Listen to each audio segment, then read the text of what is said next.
এই হাদিসের অনুবাদটা করার পর দিল থেকে আওয়াজে সুবহানাল্লাহটা পড়বেন। আগে হাদিসটা বলি, অনুবাদটা করি।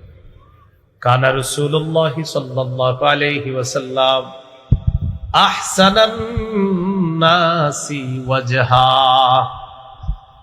এই পৃথিবীর মধ্যে যত মানুষ, সমস্ত মানুষের মধ্যে আল্লাহ নবীর চেহারা মুবারক সর্বাপেক্ষা সুন্দর। বলেন বলেন, ইউসুফ নবীর চেহারা সৃষ্টির অর্ধেক সুন্দর। বলেন, ইউসুফ নবী সৃষ্টির অর্ধেক সুন্দর। আমাদের নবী সৃষ্টির সেরা সুন্দর। কি সুন্দর! সৃষ্টির সেরা। সুবহানাল্লাহ।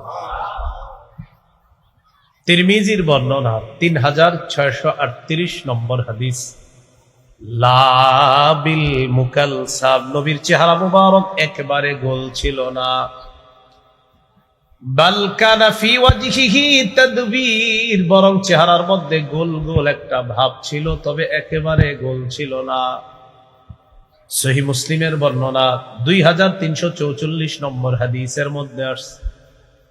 সাহাবীকে প্রশ্ন করা হলো, আওয়াজহুহু মিসলাস সাইফ, আল্লাহ নবীর চেহারা মুবারক কি তরবারির